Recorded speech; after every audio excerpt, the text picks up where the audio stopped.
Hey, guess what? Turns out I was reading this article by Dean Baker over at the Institute for New Economic Thinking. He says inequality is, as a policy, selective trade protection favors high earners.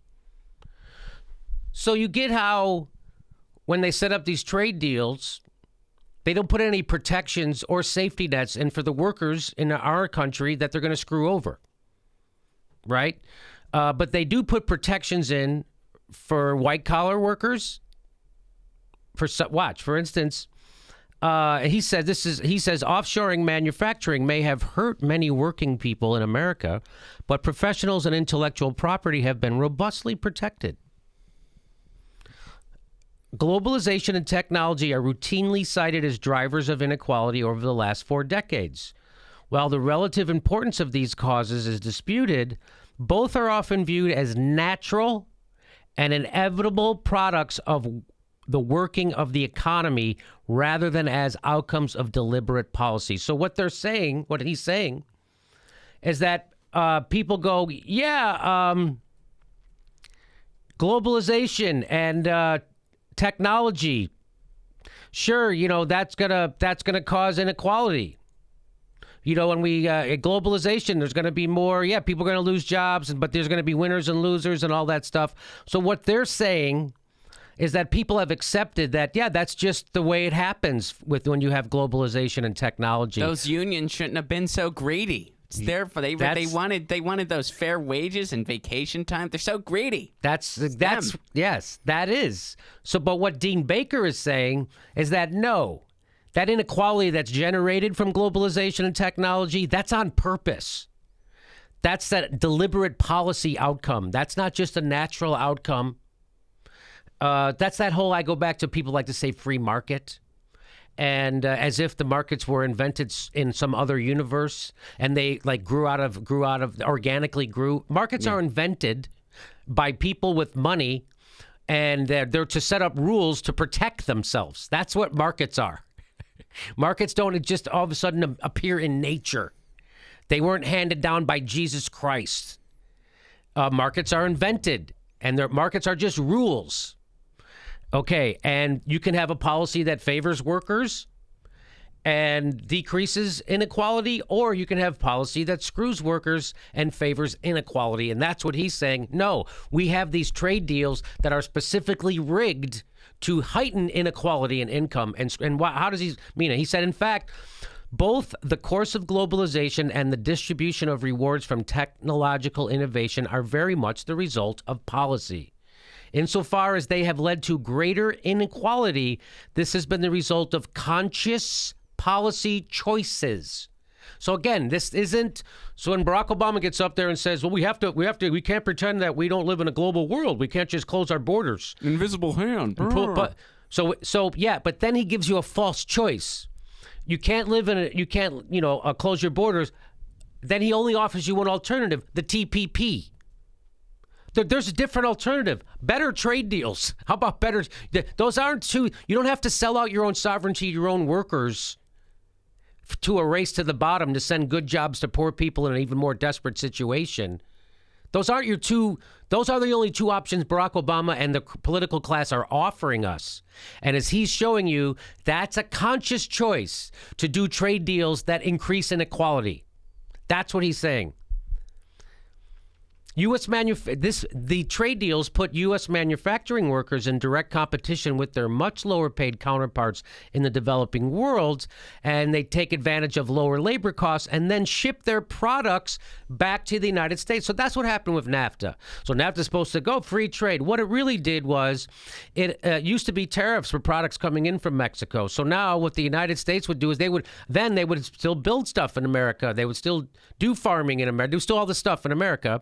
Because tariffs, now they got rid of those, so now factory farmers go to Mexico and they grow all the stuff and they just re-import it. They use cheaper labor, all that stuff. All the manufacturers, when they go to Mexico, then they use cheaper labor and then they just re-import the products without any tariffs, without anything. So they just take what we used to make here and used to be made by a person with a good job. We take that job, turn it into a shitty job, export it to a poorer country, and then we take the same product we used to make here, we just re-import it at a lower price. Who does that help? Only the owner of the company. That only helps the owners of the company. It hurts the workers. It hurts our economy because now the workers have less money to spend in the economy. Do you get that? So do you get how what he's talking about?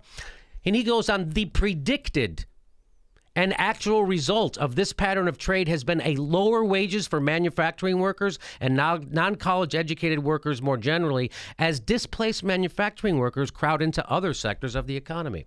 So that's predicted. From these trade deals, they predict lower wages for manufacturing workers and non-college educated workers. They know this. He goes on, it is impossible. Get this. Guess who they do protect? Doctors.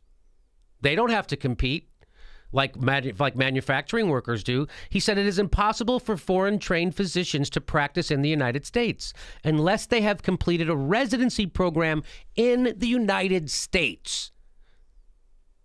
The number of residency slots in turn is strictly limited as the number of slots open for foreign. So he's saying we protect our doctors. They don't have to compete with people studying. They don't have to do that. We protect our doctors. In fact, he says, while this is a quite blatantly protectionist restriction, it has persisted largely unquestioned through a long process of trade liberalization that has radically reduced or eliminated most of the barriers on trade goods.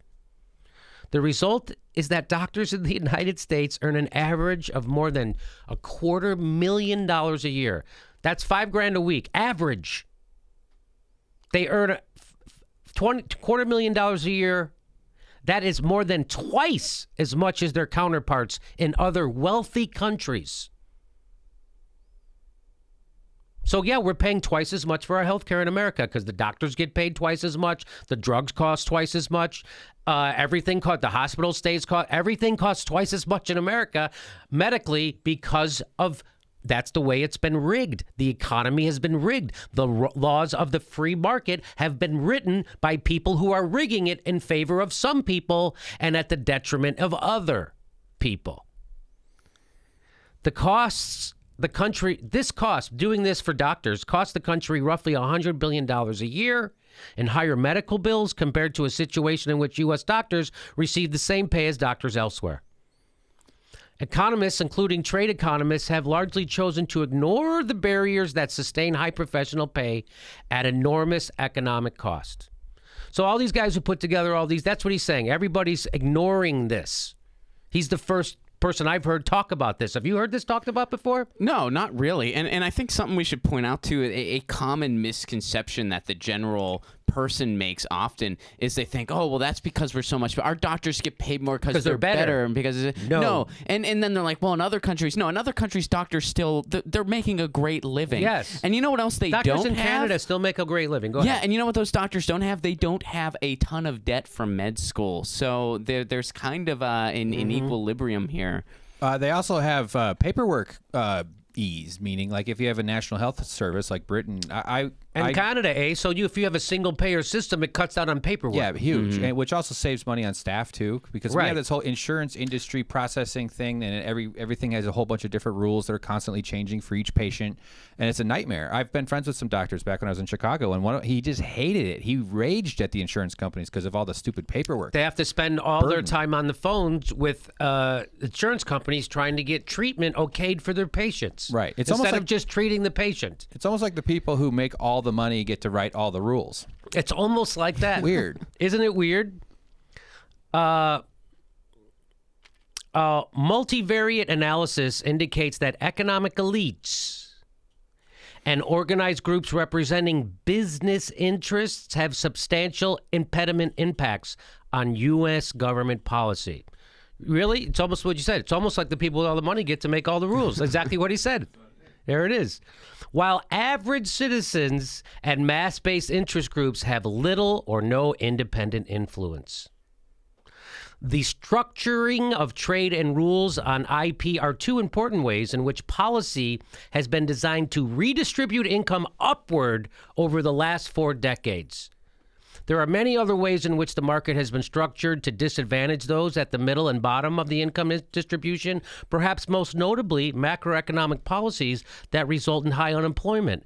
While tax and transfer policies that reduce poverty and inequality may be desirable, we should also be aware of the ways in which policy has been designed to increase inequality. So what he's saying is, yeah, it's nice to have government policies that try to mitigate inequality, meaning taxing people and providing some welfare or providing free school or so whatever. Those are desirable. It would be better to have an economy. Well, he goes on, he says, it is much easier to have an economic system that just produces more equality. So you don't have to go and remedy the inequality of your economic system with government welfare. So just have a better economic system. He's saying we could just do that. We could just set up our trade deals that actually have that reduce income inequality. We could just do that, but we're not. What we've decided to do is have economic policy and trade policies that massively increase income inequality by protecting certain classes of people, like the owner class and the rich doctors and things like that, and screw over everybody else. So I would say we need to have better trade. So in a sense, when Donald Trump says that we have shitty trade deals, he is correct. But his idea is that he's going to hire some American businessmen to go. That's who's been negotiating those deals now. American businessmen who have no loyalty to America except to their business, their corporation. So if they can screw over American workers and make more money in Bangladesh, that's exactly what they do. We already have American business making our trade policy. That's where Donald Trump is 100% wrong. We already have great business guys. They're doing it all at the behest of business. Certainly not at the behest of Americans. Yeah, well, and we have a setup that is just so strategically flawed, where it's so obvious, because over the past 40 years, as this author indicated, he uses that mark, over the past 40 years, we've become pretty much a completely service-based economy, and now we don't have a population that can afford the services anymore because the middle class has been gutted. I've said this. People still tweet at me and send me emails. Where are you getting this from, that half the country's poor? Because half the country in America is poor or in poverty. Google half the country is poor or in poverty. Just Google that. I have to tell grown-ups, go Google it. People are like, where are you getting this from? Google it. I'm getting it from the world. I'm getting it from my fingertips on the internet. This isn't a secret information. This isn't hidden. Not only is it not hidden, that this is by design. By our economic elite. They've designed it this way.